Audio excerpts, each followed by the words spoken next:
NISM 15 exam मेरे हिसाब से थोड़ा ज़्यादा मॉडरेट है। एग्जाम का नाम है NISM सीरीज 50B। यही एग्जाम दीजिए क्योंकि यहाँ पे बहुत ज्यादा कंफ्यूजन है। AI वाला है पूरा सिस्टम, पाँव हिलाएंगे सिर हिलाएंगे तो वो बता देगा कि भाई तू हिल रहा है। NISM और ऑल्सो ट्रांजिशन था ये NISM के लिए ECP से लेके 15B तक का। तो मैंने एग्जाम दे दी। मैम जब मैं एग्जाम देने वाला था तो मैंने आपसे भी बात की थी। अच्छा, अभी एनरोलमेंट से लेके एग्जाम तक का जो भी आपका एक्सपीरियंस है, मतलब ये कैसा मेल आता है या कैसे आपके जो वीडियो लेक्चर्स है वो कैसे ओपन होते हैं।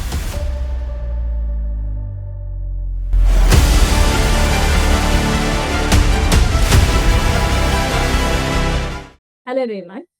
Today we are welcoming Sarah Jain again on our YouTube channel and ये हमारे वापस से आए हैं for NISM series 15।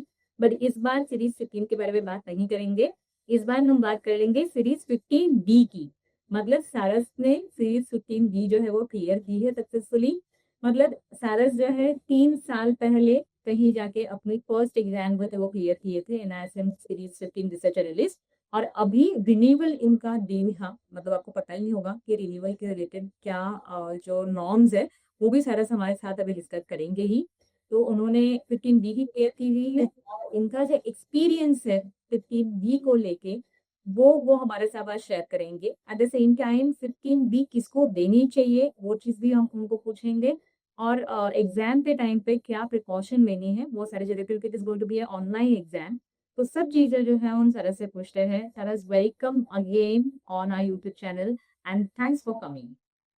Thank you ma'am.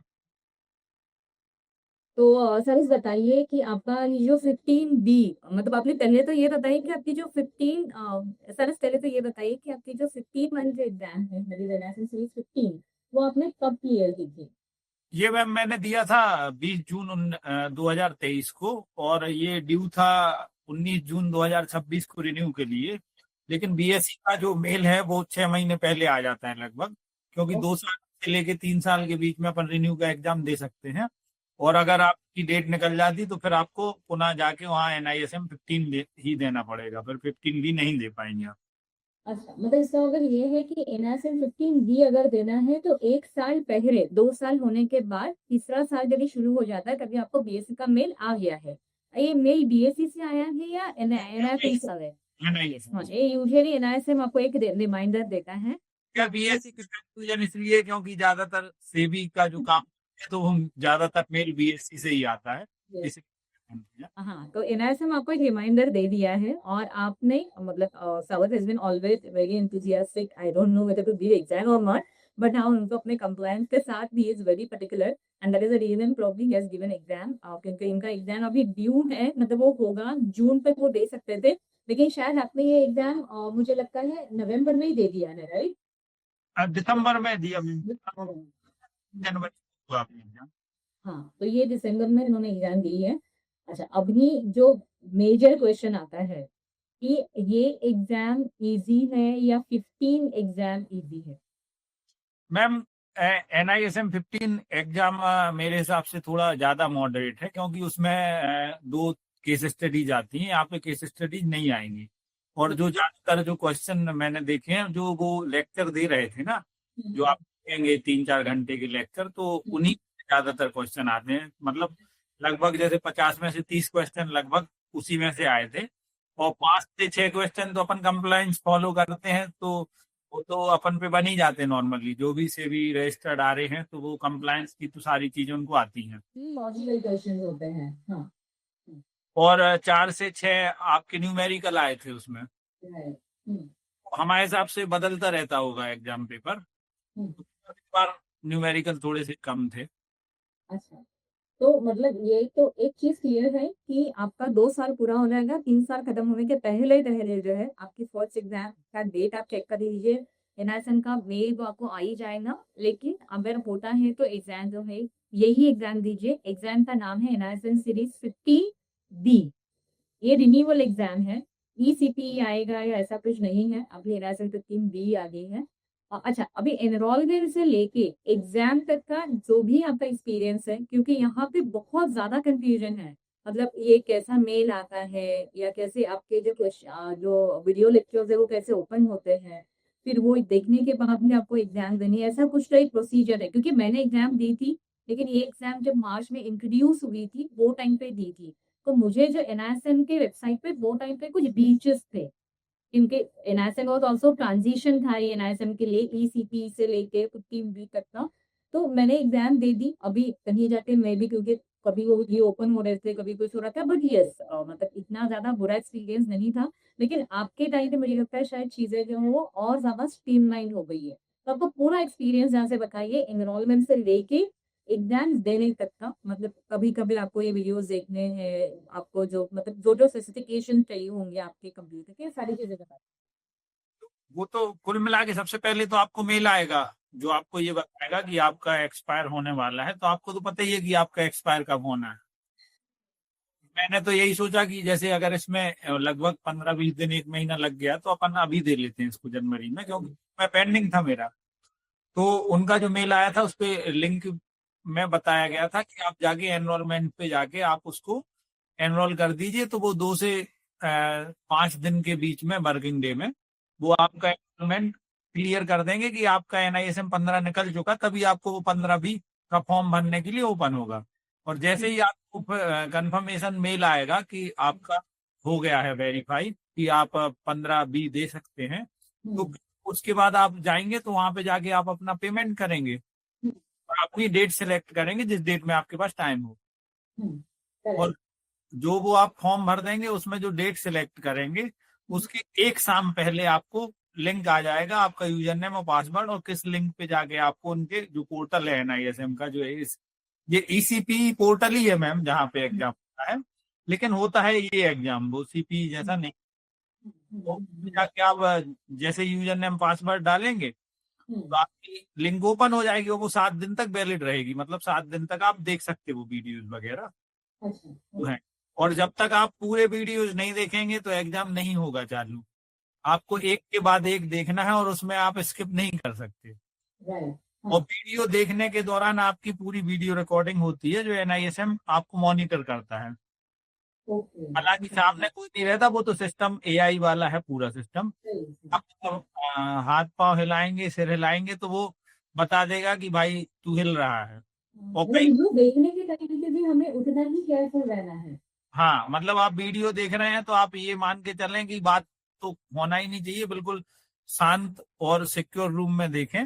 और आपके पास गूगल क्रोम वगैरह ये सब आपके सिस्टम में नहीं होना चाहिए या खुले नहीं रहना चाहिए, क्योंकि हाँ, मतलब ये तो आपका क्या है, ये टीम व्यूअर नहीं होना चाहिए, एनी डेस्क नहीं होना चाहिए, इस सब चीज को आपको अनइंस्टॉल करना है, करेक्ट? हाँ। या अनइंस्टॉल नहीं करना तो कैसे, जैसे हम लोगों के पास 2-3 लैपटॉप हैं तो एक में नहीं थे ये चीजें, क्योंकि वो अच्छा। केवल रिपोर्ट बनाने के लिए यूज करते हैं। करेक्ट। हाँ हाँ। तो उससे दे लिया एग्जाम। हम्म, तो ऐसी चीजें तो नहीं है, लेकिन आप हिल नहीं सकते, पूरे वीडियो के दौरान आपको उपस्थित रहना पड़ेगा और अपनी स्क्रीन पूरी शेयर करके रखना पड़ेगी उनसे, क्योंकि जो रिकॉर्डिंग। वो आप बंद कर सकते हैं बीच में और फिर वापस मतलब रिज्यूम कर सकते हैं। हाँ, आप वीडियो रिज्यूम नहीं, ऐसा रिज्यूम नहीं कर सकते मैम। जैसे एक क्लास आपकी हो गई ना 20 मिनट की, हम्म, वो क्लास खत्म करके आप वहां से उठ के चले जाओ, जैसे मैंने किया था। आप हम्म। बीच वीडियो में से आप उसको नहीं कर सकते। जैसे 14 मिनट का कोई वीडियो है तो आप ये नहीं कर सकते कि 12 मिनट में आपने रोक दिया। मतलब आपको प्रिपेयर होके ही बैठना है कि अगर वो उतने मिनट का वीडियो है तो आपके पास उतना वक्त है तो आप बैठिए। तो आप दिखेगा ही कि 25 मिनट का है, ये 13 मिनट का है, तो मतलब फिर वो पूरा देखिए। और आपको हिलना नहीं है वहां से, नहीं तो वो आपको एग्जिट कर देगा। अच्छा, तो ये सारे वीडियो आपके देख के हो गए, उसके बाद कितने दिन के बाद आपने एग्जाम दी? एग्जाम मैंने मैम शाम को लिंक आई थी, तो अपन शुक्रवार को लिंक आई, फ्राइडे को। हाँ और सैटरडे संडे वैसे ही ऑफ रहता है, हाँ। तो मैंने फ्राइडे को शाम को लिंक आई 6 बजे, अपन शाम ही को बैठ गए। अच्छा, ओके। रात में 11 बजे तक एग्जाम खत्म।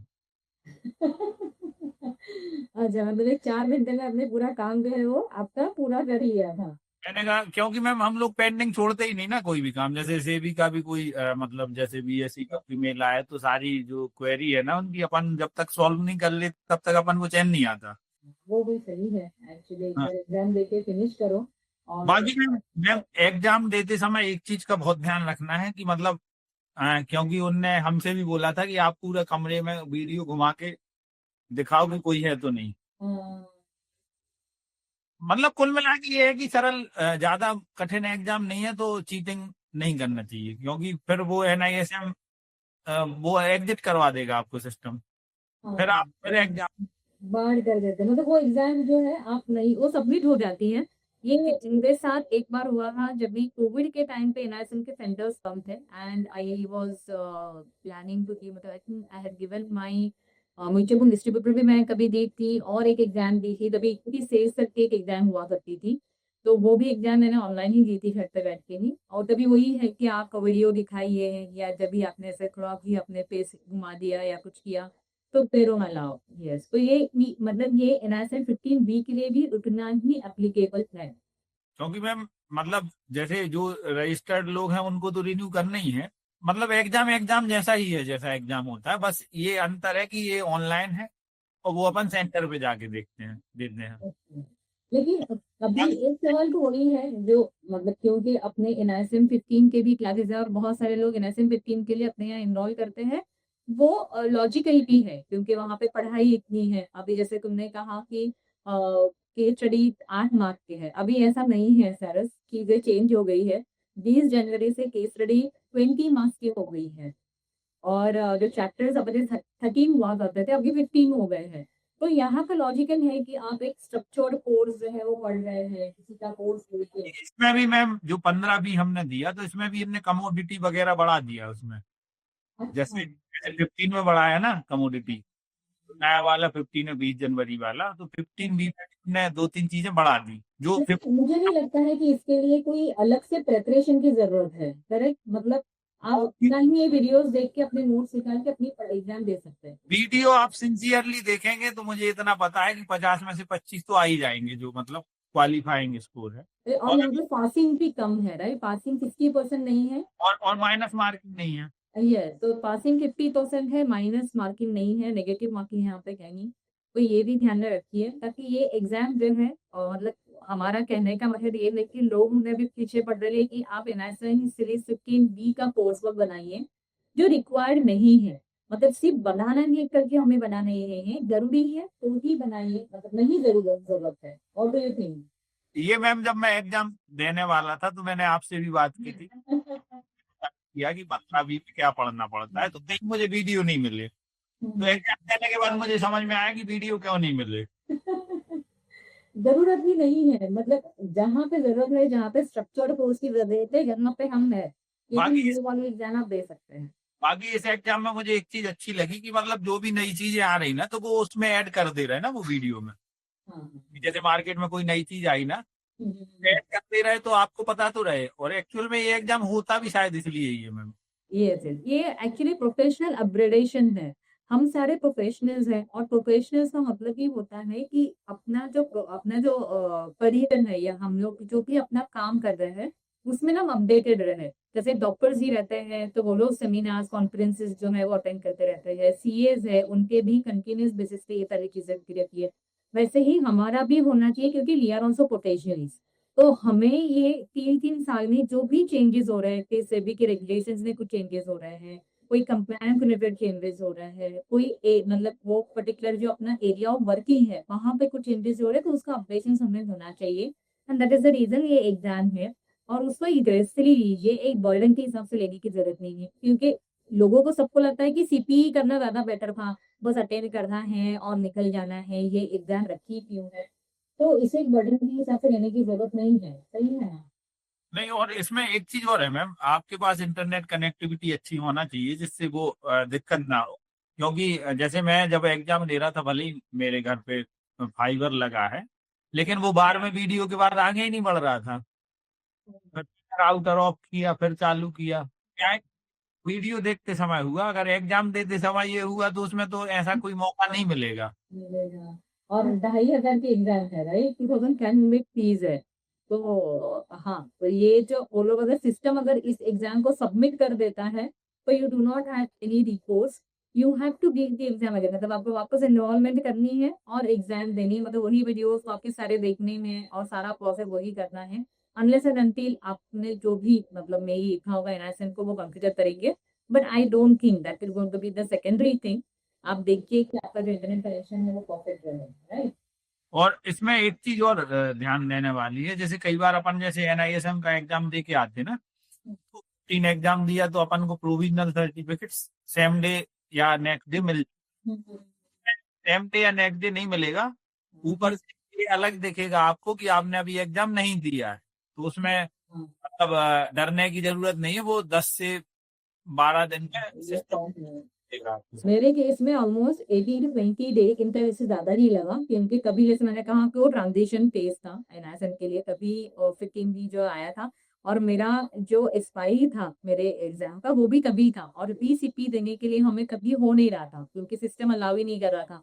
तो वो सारा टाइम एक ही में ही आया था, मेरा एग्जाम का एक्सपायरी का टाइम और इनका ये जो 15 का टाइम। तो उसकी वजह से इनफैक्ट मुझे भी काफी दिक्कत हो रही है, जैसे मैंने कहा वही हुआ था कि प्रोविजनल सर्टिफिकेट दिखता है लेकिन अपना जो फाइनल सर्टिफिकेट है वो आने को भी काफी टाइम जाता है। महीना भी नहीं आता, 4-5 दिन तो। हाँ हाँ, इनिशियली नहीं आता है, तो आई वॉज जस्ट कंटिन्यूसली उनके साथ जो है मैं फॉलो अप कर रही थी, और उन लोग को भी वो टाइम पे क्लैरिटी नहीं थी कि एग्जैक्टली कैसा रहेगा। तो वो हाँ, वो पैनिक सिचुएशन हो सकती है, लेकिन जैसे सावस ने अभी बता ही दिया है, तो डोंट गेट पैनिक, टाइम देगी ये ऑटोमेटिकली, ये सीधे जो है वो क्योंकि मैम जैसे आप एग्जाम सबमिट करेंगे ना, तो उसमें आ जाता कि आपने कोर्स कंप्लीट कर लिया है, 10 से 15 वर्किंग डे में आपको आ जाएगा।